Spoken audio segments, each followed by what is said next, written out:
Prosseguindo, eu vou dar a palavra ao doutor Aleir Francisco Viriene, que ele é psicólogo, atua em clínica particular na cidade do Rio de Janeiro, faz parte do Departamento de Saúde Mental do Hospital Miguel Couto, do Departamento de Hipnose.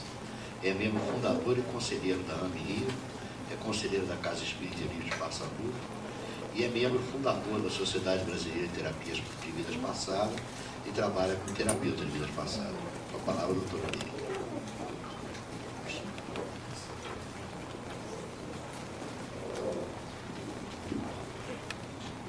Obrigado. O sorvete está quente essa hora já, depois de 4 palestras. Gente, boa tarde mais uma vez. Eu quero dar a chance a vocês para começar esse trabalho nosso. O pessoal que chegou às 2 horas aqui, eu vou dar 1 minuto meu para que vocês fiquem de pé, porque ninguém é de ferro. Vamos deixar que a circulação realmente flua? Vamos? Então vamos ficar de pé um pouquinho, sacudir as pernas. O ar-condicionado está bom, isso, faz isso, levanta o braço. Os desodorantes com certeza não estão vencidos, não é? Então vamos inspirar profundamente, expirar, deixar que o pulmão realmente flua. Afinal de contas, nós estamos aqui falando de quebra de paradigmas, né? Então por que vamos ficar rígido na cadeira? Vamos mexer sim. Eu só peço desculpas aí uma meia dúzia que estava dormindo, mas não era pela palestra, não. Eu sei que a palestra foi bastante cheia, bastante significativa, mas é que depois daquele jantarzinho, depois daquela batatinha, eu fiz um esforço enorme para ficar aqui na primeira fila. Então, quem quiser, ao seu tempo, já pode ir relaxando. Ok? Obrigado. O pessoal da equipe também levantou, então vou me dar esse minuto no final, com certeza. Companheiros, não, por favor, tira. Quando nós estávamos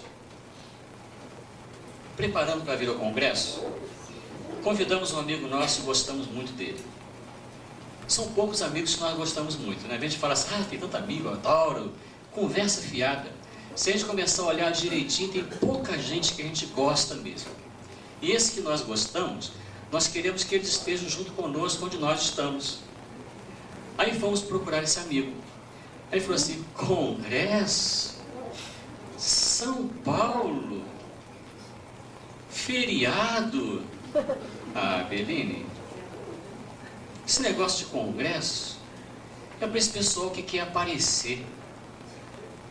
Aí eu pensei, ele já apareceu bastante, ele está em final de carreira. Aí é que eu me liguei e falei, é verdade. É para quem quer aparecer. Mas eu vou falar lá sobre quebra de paradigmas.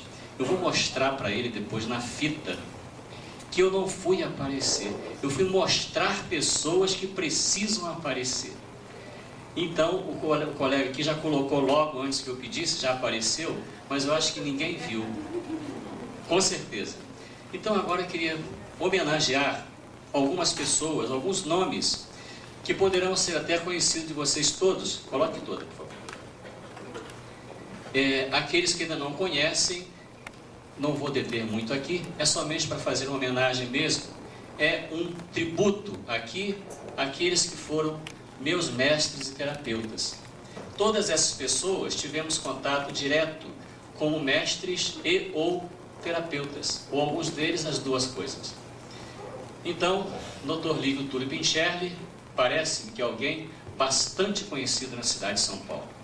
Um psiquiatra que desencarnou há 2 anos e foi uma das primeiras pessoas, junto com uma outra pessoa também, que eu vou render uma homenagem verbal, porque essa não foi minha mestra e nem minha terapeuta, a doutora Maria Júlia Prieto, que também, junto com o Dr. Lívio Túlio Pincherli, Dona Maria Teodora Guimarães e outros nomes, Michel Maluf e outros, trouxeram para o Brasil a técnica ou o trabalho com a chamada terapia de vida passada. Então essas pessoas merecem de fato a nossa reverência e o nosso carinho, porque foram de fato os primeiros a quebrar esse paradigma dessas técnicas de trabalho que hoje, para alguns, ainda é folclore. Alguns médicos ainda falam, que TDP, coisa nenhuma. Mas outros, como os senhores que estão aqui, estão buscando esclarecimentos e formação para melhor poder ajudar aos seus clientes. E aqui, esses estrangeiros também são pessoas que fazem parte direta da nossa formação. São pessoas que também, mestres e ou terapeutas. Levanta, por favor, a transparência. E aqui embaixo, pode levantar mais um pouco. Nós temos aqui os nossos homenageados. Sublinhei Dr. Bezerra de Menezes porque tem uma forte influência nesse meu trabalho. Esses dois aqui vão ter a ver comigo no plano espiritual, no meu retorno, porque eles têm muita coisa, muito dedo deles nesse nosso trabalho e nessa migração nossa para a psicologia. E aqui embaixo rendemos homenagem a Franciscano Xavier de Valdo Pereira Franco. Razões óbvias. A próxima, por favor.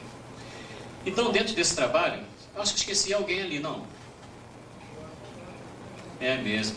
Volta, por favor. Esquecemos aqui uma figura. Tá difícil. Esquecemos aqui uma figura. Esquecemos, não foi a propósito mesmo.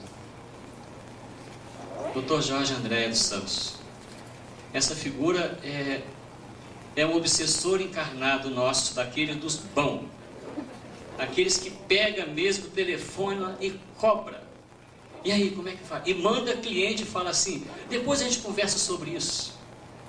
Nos ensina bastante nessa sua maneira eclética, nessa sua maneira holística, nessa sua maneira carismática de ser.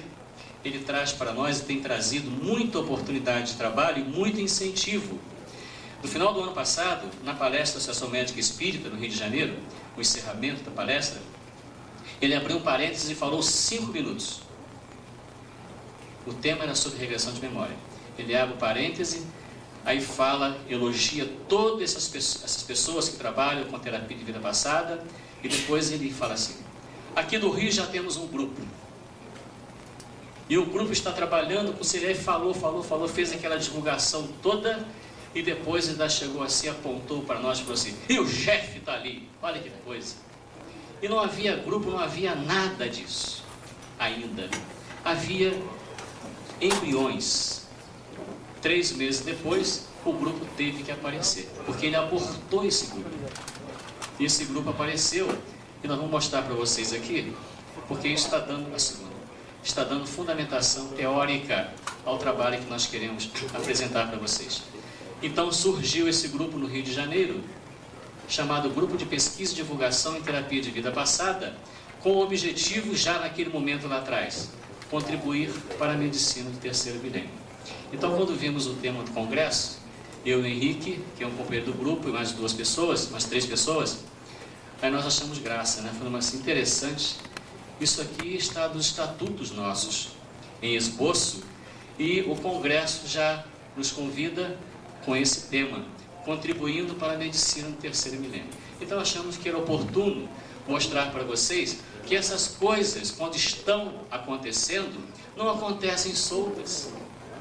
Olha a física quântica aí respondendo para nós. Olha a ressonância mórfica, como se fala, né? Umas coisas estão acionando aqui e outras estão lá no Rio de Janeiro e outras partes do mundo estão também captando essas mensagens e nós estamos aí tudo no mesmo barco. Assim nós pensamos a ciência.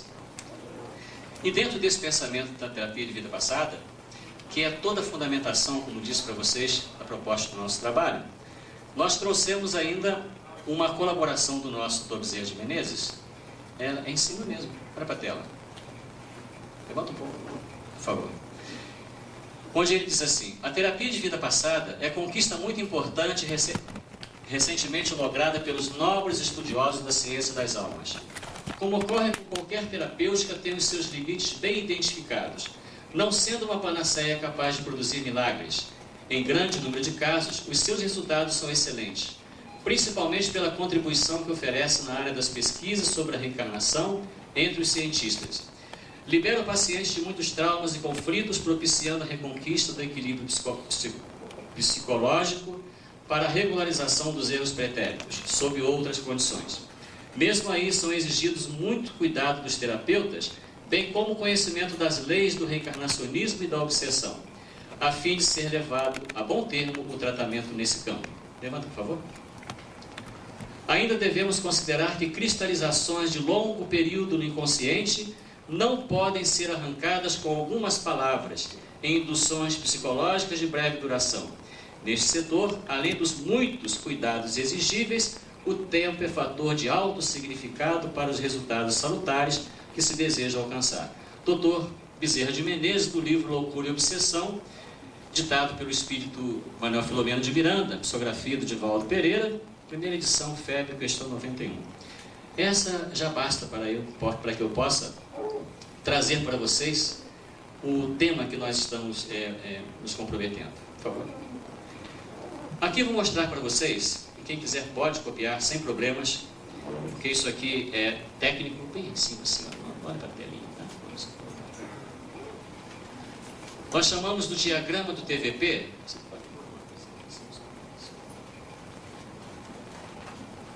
Esse diagrama, eu vou ajudar vocês a ler, compõe-se de algumas linhas, né? Horizontais e vertical. Lá de trás dá para ver a linha de baixo? Não, né? Por favor, então. Agora dá? Tá?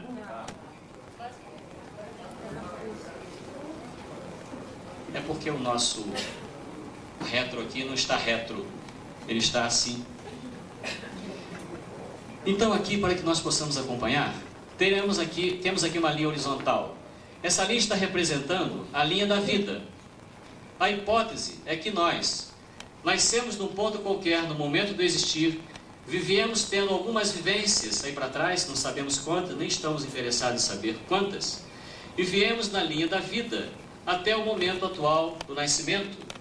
Essa seria a linha chamada barreira de memória, ou véu do esquecimento, conforme o nosso mestre de Leon.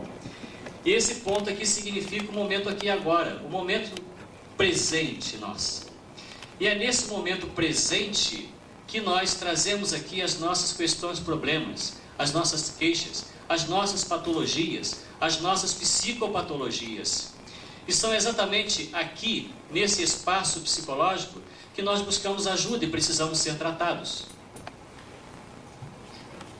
A proposta do trabalho em regressão de memória é ajudar a pessoa nesse momento a decodificar as suas questões, para que ela possa compreender o que de fato ela está sentindo.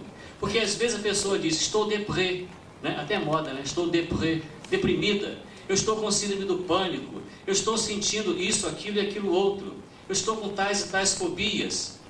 Mas a pessoa não sabe que essa fobia, ou esse nome, ou essa síndrome, ela tem um efeito físico, ela tem um efeito emocional, ela tem um efeito psicológico. Ela está impregnada no seu corpo físico, somatizando coisas. Ela não sabe disso. Mas ela diz, doutor, eu estou assim, eu estou com medo, eu não consigo ir na rua. Mas ela não sabe por que isso está acontecendo. Então a função do terapeuta aqui é ajudá-la primeiro, antes de mais nada, na anamnese, a compreender o que está acontecendo com ela. Verificar nesses canais vivenciais o que essa pessoa de fato está sentindo. Então ajudá-la, estimulando essa questão problema, ajudá-la a entrar naquele chamado estado alterado de consciência, onde as pessoas vão focar a sua questão problema. E elas então vão construir uma história com a orientação do profissional que está aqui, municiado de recursos, para guiar essa pessoa através desses caminhos do chamado inconsciente. Ou seja, aquele mundo que ela ainda não se deu conta. Se isso aqui está há 1500 anos atrás, também para o terapeuta não está fazendo grande questão. Porque o terapeuta aqui nessa proposta, ele é um facilitador no processo. A proposta dele é ajudar o seu cliente. Ele não está fazendo a pesquisa, mas se dentro da vivência a pessoa começa a dar detalhes, aí não tem ninguém que aguenta, né? Aí a coisa é excitante. Nós vamos então colher aqueles dados, mas não ficar perguntando coisinhas para saber, porque é a curiosidade do terapeuta e não da necessidade da pessoa. Então entramos nesse chamado inconsciente junto com essa pessoa, captando, ou seja, catalisando aquelas cargas emocionais que lá estão reprimidas, oriundas de hipotéticos ou supostos traumas do passado. e vamos falar mais adiante. Então o que acontece? A regressão aqui está entrando, então aqui no momento atual, nós estamos reagindo de maneira totalmente distorcida com o nosso momento presente e em concordância com o momento passado. Não vamos deter muito mais aqui no gráfico, porque o nosso tempo corre, e aqui era apenas para que vocês tivessem uma mostragem do nosso discurso, o que nós estamos falando quando falamos em vida passada, quando falamos em vida presente. Então, vida presente seria esse espaço de tempo aqui, ou o tempo consciente. E a vida passada seria não somente aqui, mas daqui desse ponto para cá. Porque quando vocês sentaram aqui, que eu levantei, que vocês ficaram de pé, já começou o tempo. Então, já é vida passada, viu? Já passaram, ela veio aqui já com o bilhetinho, não tinha nada tratado, hein? Mas já foi vida passada, já estamos aqui há 15 minutos conversando e só temos mais um pouquinho de tempo para terminar. Então, vida passada é daqui para lá. Então, tudo que aconteceu conosco de lá até aqui, estamos nos comprometendo ou resolvendo coisas. O outro gráfico, por favor. Essa proposta de trabalho nossa, ela traz o quê? Uma proposta definida. Pode levantar mais, por favor, isso aqui é rápido. Que trabalhamos o quê no presente? Os contrapadrões, pessoas que trabalham, que estão repetindo, fazendo as coisas ao contrário aqui, os padrões de comportamento, o processo de vítima-algoz lá, vítima aqui ou vice-versa. A questão das presenças, porque aquelas pessoas que nós prejudicamos lá atrás não podem ter virado simplesmente fumacinha. Aquelas pessoas certamente estão aqui hoje. E aí sentado do lado de vocês aí, assistindo também o congresso. Se amigos, se simpatias, ótimo. Se antipatias, né? Cada um per si. Mas essas presenças podem sim aparecer. E quando aparecem no centro terapêutico, nós não vamos expulsá-las. Também não vamos fazer desobsessão. Mas nós, enquanto profissionais espíritas, sabendo que essas coisas são possíveis, não podemos dizer para o nosso cliente, não, isso aqui é um delírio que você está tendo. Você está tendo um surto psicótico.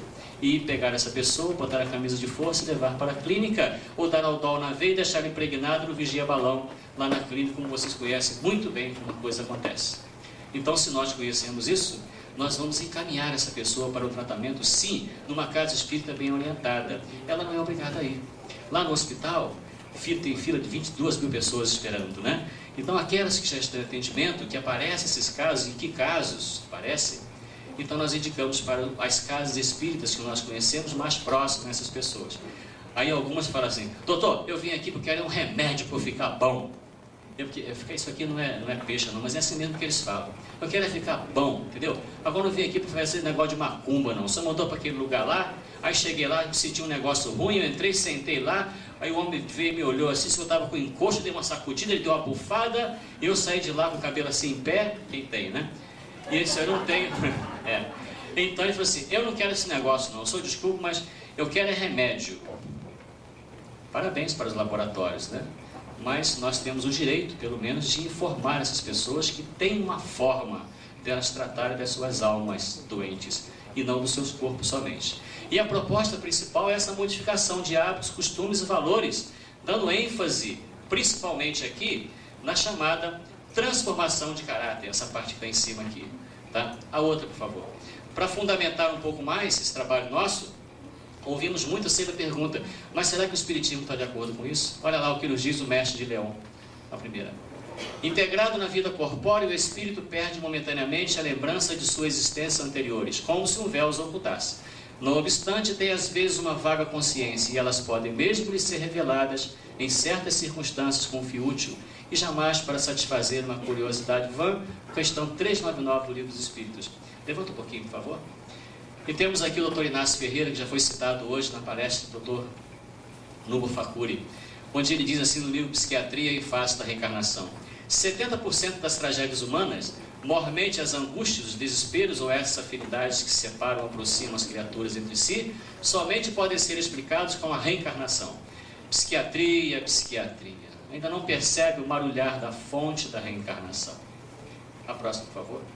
E é dentro desse pensamento que nós vemos observando casos, trabalhando casos, e companheiros nossos também trocando essas informações, esses estudos de caso, e chamamos assim essas psicopatias de psicopatologia do caráter, observando que a raiz de todas elas encontra-se no orgulho.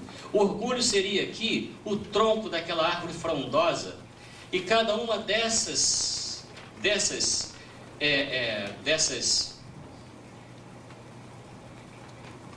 como é que chama uma coisa que sai de outra?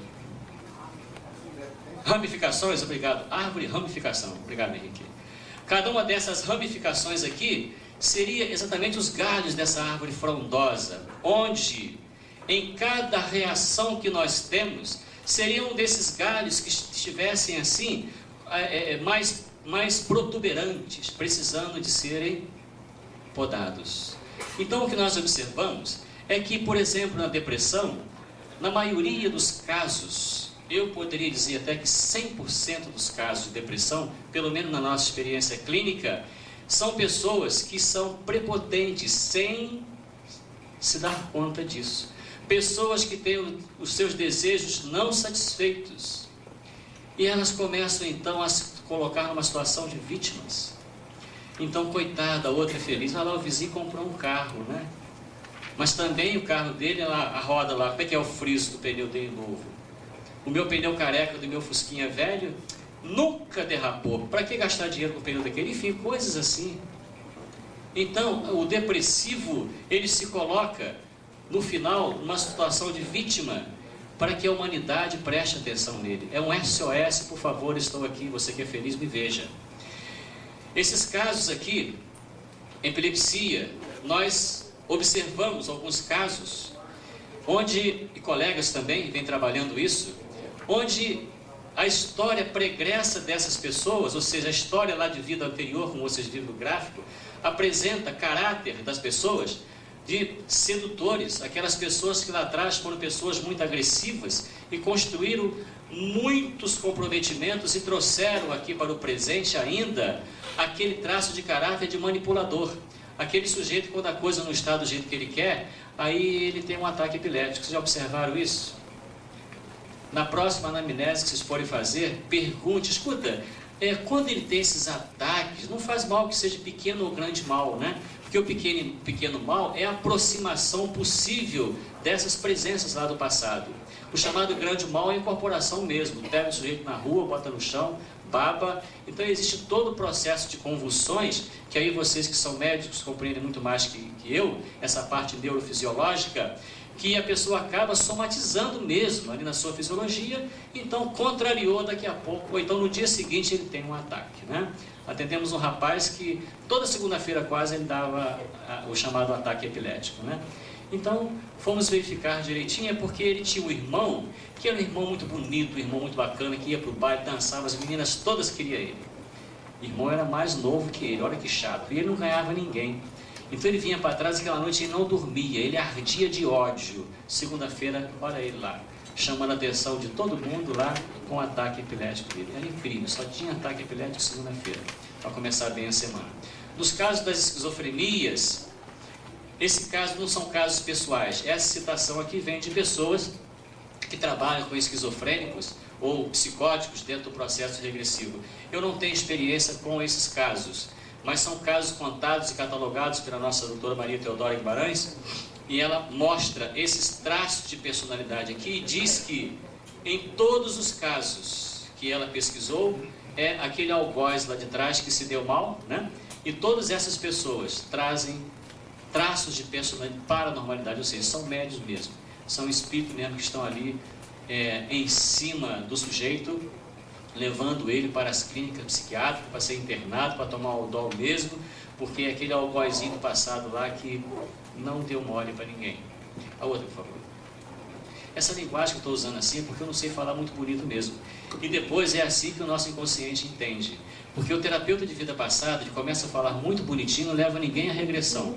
Porque o hemisfério direito, ou o nosso inconsciente, não entende de medicina, não entende nada de nada. Mas ele responde com as sensações e com as emoções. E nós vamos treinando, acabamos ficando assim. As neuroses obsessivas compulsivas estão basicamente nesses traços de caráter aqui, olha. Vocês já viram que coisa mais terrível? Um neurótico compulsivo, quando desenvolve as manias, ele não consegue ficar sem as manias dele? Não tem jeito mesmo. Ele desenvolve as manias e ele vai lavar a mão 30 vezes. E se alguém der a mão a ele, lava mais 30 vezes. E tem uns que contam. Eu atendi um caso que ela contava, tipo assim, ela ia ao bebedouro Então ela tomava 4 goles d'água. Se ela esquecesse do 4, tomava 5, ela tomava 8. Aí se ela passasse de 8 para 9, ela ia dobrando sempre. Então tem uma vez que ela tomou 244 goles d'água. Ficou com a bexiga que não aguentava, né? Aí ela foi ao banheiro, voltou para completar aquela contagem de novo. Manias. Então, o que são essas manias aqui? Então, dentro desses traços de caráter, nós observamos que são pessoas que estão ali, olha, sendo influenciadas mesmo, ou por coisas externas ou por coisa interna, mas que há uma aproximação, digamos assim, a nível espiritual muito forte, nós identificamos que sim. A chamada síndrome do pânico é uma palestra à parte, isso aqui. Vamos passar aqui rapidamente, mas vamos deixar esse traço aqui, olha. É o prepotente embaixo do dedo ali do amigo, um dominador agressivo que não tolera ser contrariado. As coisas não estão de acordo como ele quer, então ele começa a apresentar, é assim mesmo, dá pânico mesmo, mexe tudo, ó, não fica no lugar, né? Ele começa a apresentar quadros físicos difusos. Ao mesmo tempo, a convulsão, né? A convulsão, passou pela epilepsia, olha lá, aconteceu. Então, ele não tolera ser contrariado mesmo. Quando as coisas não estão do seu jeito, ele passa mal, ele transpira, dá taquicardia, ele dá diarreia, enfim, é todos aqueles efeitos cuja etiologia, segundo nós entendemos, não são muito declarados. É um conjunto de sintomas que formam essa síndrome do pânico. O psicótico maníaco depressivo é aquele que, quando está na fase maníaca, né, ele é a salvação do mundo. Quando ele está na fase depressiva, ele é o mal do mundo. Mas olha lá, é um prepotente controlador mesmo. Eu atendi uma pessoa que ele, quando nós falamos para ele, sugerimos tudo, organizamos tudo direitinho, fazer regressão, então sugerimos que ele fechasse os olhos. Aí ele fechou um pouquinho. Eu estou pensando que ele está lá já, nada, porque ele abriu o olho e falou assim: não, nessa eu não vou não, cara, nessa eu não vou não. Mas em qual que você não vai? Imagina se eu vou ficar aqui, você falando aí, eu esticado aqui nessa cadeira de olho fechado. Ah, não. Se você quiser, vai de olho aberto. De olho fechado eu não vou. Olha, né? Isso aqui, um prato cheio para os nossos colegas que são psicanalistas, né? Como é que pode se trabalhar o controle nisso aqui, né? Mas o que nós falamos? Ah, é de olho aberto? Então vamos de olho aberto mesmo. Olha aqui pela minha janela, olha no vazio. Olhe para lugar algum. Aí ele falou assim: olhar para o lugar, aí por quê? Aí falei assim, aí porque falei assim, cara, não sei o que está acontecendo, mas eu estou olhando para lá, para o céu, mas está acontecendo umas coisas aqui. A gente não vai dizendo o que vai acontecendo. Na realidade, ele entrou em estado alterado de consciência de olho aberto mesmo. O controle dele era tão grande que ele não conseguiria mesmo fechar o olho, né? E se nós usássemos o chamado jogo de cintura, né, ou feeling terapêutico ali, nós íamos deixar de ajudar essa pessoa também. Não para dizer que temos arsenal de técnicas, mas para dar um exemplo para vocês, que a coisa não é muito pelo folclore, que às vezes pessoas acham que só se pode trabalhar na pessoa se estiver ali na horizontal, sono profundo. Às vezes há casos que realmente exige isso, mas nós ainda conhecemos muito pouco do nosso psiquismo humano. Conhecemos muito pouco da necessidade dos nossos clientes. E nós observamos que quanto mais necessidade a pessoa tem, mais o trabalho realmente cresce dentro dessa proposta. Eu costumo fazer uma pergunta quando a pessoa está me procurando para o trabalho, né? Depois de 10, 15 minutos, enfim, na mesma entrevista eu pergunto: o quanto você confia em mim de 0 a 10? É surpreendente o número de pessoas que falam assim: 3. Esse vai ser difícil. Mas tem outros que falam 10. Aí a gente pergunta: e o quanto você estaria disposto a fazer qualquer coisa que eu te pedisse? Isso é uma técnica ericksoniana, né, Henrique? Aí a pessoa que está mesmo precisando fala assim: tudo. Não quer nem saber o que é. Ela quer se libertar daquilo. Então essas pessoas não têm resistência a ponto de nós termos que fazer um trabalho, né, insano e cansativo. Elas entram mesmo e elas liberam aquelas chamadas cargas emocionais na razão direta da sua vontade, da sua necessidade. Aqui nós colocamos aqui as chamadas sociopatias, né, que tem base aqui no orgulho, na inveja, no ciúme. É sim, as sociopatias são aquele grupo de pessoas que formam os seus próprios grupos, seus próprios discursos, né? Haja visto os drogaditos, os ladrões, os outros e outros grupos que nós não vamos aqui arriscar colocar todos, porque poderíamos levantar uma polêmica e o tempo nosso é muito pequeno. Se tivesse, digamos assim, tempo para responder pergunta, nós íamos botar mais pimenta aqui ainda. Mas não dá para botar muita pimenta, não. Mas fica, como disse o nosso companheiro na sua palestra sobre homeopatia, né? Nós estamos explodindo ideias e vamos ver onde é que essas coisas se associam com a doutrina espírita. Por favor, a outra transparência. Então vamos ver o que diz aqui a nossa mentora Joana de Ângeles. Esse trabalho, gente, é isso aí já? Não, então vai esse aqui mesmo. Vamos esse aqui mesmo. E nós trouxemos para vocês aqui, pode pôr esse aqui mesmo. Trouxemos para vocês aqui um caso, que aquele minuto que vocês me deram, nós vamos usar. Coloca só, abaixa um pouquinho para aparecer. É um caso único que eu tive, uma vivência com essa pessoa. Só que essa pessoa já estava em atendimento comigo já há algum tempo mais. Obrigado. Ela disse que acabou. Então o que acontece? Esses traços de caráter já vinham sendo observado e trabalhado com essa pessoa. Há um teórico chamado Hans Steindan, que ele dá um diagnóstico de estado hangoveriano, aquele sujeito que, sabe, ele diz assim, mas acontece que eu levanto de manhã cedo para vir trabalhar, a impressão que eu tenho, ele tem noções espíritas, é que meu perispírito deita assim, vai deslizando assim pelo chão, que eu nem caminho, né? Entre outras queixas. Então, esse tipo de caráter nós já viemos observando. E olha o que acontece numa das vivências. Essa pessoa, numa vivência, ele relata todos os passos da vivência, mas como se ele quisesse falar, mas ele não conseguia.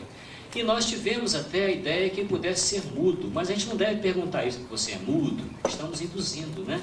Mas então fomos vendo até onde ele realmente estava vivenciando o personagem. E no dado momento ele diz assim, eu posso falar, mas eu não falo. Então nesse eu posso falar, mas não falo, no final da vivência, após ter morrido com 36 anos, era filho único de um casal americano, que o amava profundamente, ele depois então de terminar essa vivência, ele diz, interessante, a sensação que ficou que foi uma vivência como um autista. Isso me chamou a atenção. E nós verificamos então uma citação do amigo nosso, Dr. Jorge André, numa palestra que ele havia feito, olha ele de novo aparecendo na minha palestra aqui, né? Que ele citava que os autistas, a tendência era que os autistas fossem aquelas pessoas que haviam cometido crimes hediondos no passado. Mas eu não havia tido nenhuma experiência ainda acerca disso. Então aquilo me tocou, eu falei assim, merecemos voltar a uma vivência anterior, que já havia sido feita. E essa vivência que nós voltamos à vivência anterior, uma vivência que ele havia sido um jornalista, mais ou menos aproximado final do século 17, 18, era como se fosse um jornalista, era um escritor de contos. Então ele se aproximava das pessoas e procurava saber da vida delas e escrevia sobre aquelas pessoas, colocando a sua moldura. Olha a responsabilidade da palavra, da fala, da escrita aí. Então o que acontece? Ele provocava aquelas histórias de uma maneira tão picante que as pessoas eram levadas a suicidar-se. E ele não se aproximava de ninguém por afeto, ele só se aproximava para extrair daquela pessoa dados para que ele pudesse então desenvolver os seus contos. E olha o que acontece, só havia um casal que os recebia em sua casa e ele visitava esse casal. Eram amigos, o casal tinha ele como amigo, mas ele tinha o casal com uma pessoa que ele respeitava. Até que chegou um dia que ele não resistiu, como ela não está resistindo, que havia aqui mandar eu parar de novo. Não resistiu e escreveu uma daquelas bem picantes, porque esse casal ele conhecia tudo da vida deles. Resultado, daí um mês essa mulher suicida, daí a 6 meses o marido suicida de paixão, morrem os dois por suicídio. Aí nós verificamos um pouco mais, aqueles contos haviam de fato levado centenas de pessoas ao suicídio. Talvez esteja até eliminando pessoas até hoje ainda, sem que a gente saiba. E essa pessoa do plano espiritual, porque depois da vivência ela vai para o intervidas, e olha o que acontece. Ninguém queria receber ele aqui embaixo como filho, exceto aquele casal último lá que havia suicidado. Aquele casal reencarnado o recebeu como filho por muito amor. Olha que coisa, gente. como nós aprendemos espiritismo, né? Vivenciando esses fatos. Então, quando nós colocamos ali crimes hediondos que foram ocultados, no caso da vida passada, o chamado crime perfeito, que ninguém sabe o que aconteceu, matou mesmo, será que foi? Colocamos ali, a consciência traz a lembrança, porque diz lá, Allan Kardec no Livro dos Espíritos, onde está a lei divina, natural? Na consciência humana. Então não adianta os crimes perfeitos, a consciência cobra mais adiante, e o sujeito, o indivíduo, reencarna aqui, olha, com processo de culpa, fuga, medo. Ele sabe que ele pode falar, mas acontece que se ele falar, é perigoso, ele pode se denunciar. Olha o nódulo na consciência aí, como é que fica, né? Então, a consciência reparando o passado através da lei de causa e efeito, a reencarnação. O nosso Inácio Ferreira lá atrás diz, né? Psiquiatria, não houve o marulhar das ondas, né? E nós colocamos aqui uma pequena citação do Evangelho, que é conhecida de todos vocês, que diz, não há faltas irremissíveis que a reencarnação não possa apagar. E agora, de costas para ela, esse poema, eu gostaria de colocar, por favor, esse não, dá outra transparência. Esse poema aqui é homenagem a uma pessoa maravilhosa, que nós temos um carinho especial. Chama-se Poema Acaba. O Poema Acaba. Esse poema foi escrito por Amazonas Hércules, é um ranceniano, que é o dirigente da Casa Espírita Filhos de Deus, na colônia de Curupaiti, no Rio de Janeiro. É uma das pessoas mais iluminadas que eu conheço encarnado. Amazonas Hércules. Mutilado, sem perna, uma figura fisicamente feia, o ranceniano. Mas ninguém consegue ver feiura naquele homem. Às vezes, às 5h30 da manhã, ele liga para minha casa e fala assim, bom dia, já é hora de trabalhar. Eu digo, Amazonas, pelo amor de Deus, eu deitei às 2 da manhã, ele ri daquela gargalhada. Porque às 5 da manhã, ele já acordou às 3, já fez o secretariado dele todo, Então, às 7, começa a comunicar com os amigos e fala assim, olha, está faltando coisa na nossa cesta básica para dar para os pobres, enfim. E Amazonas Hércules, esse poeta maravilhoso, que aprendeu as lições escrevendo com a sua própria experiência de vida, ele diz, da vida que passa em passos tão breves, só fica a graça e a doce poesia da alma que canta, em mansa alegria. A vida mortal, a vida tão pura, que ao pobre mortal parece tão dura. Da vida que passa, deixando rastro, deixando lastro de cantos e queixas, de dores e flores, de amores soberbos, de amores gentis, de gemidos profundos, de ais lamentosos, ao homem do mundo lhe resta um caminho, que não é de saudade, mas lhe dá, na verdade, a posse total da eternidade. Quem conhece Amazonas Hércules sabe o que ele quer dizer com isso. Ele traz um canto de alegria no seu livro Canção da Esperança.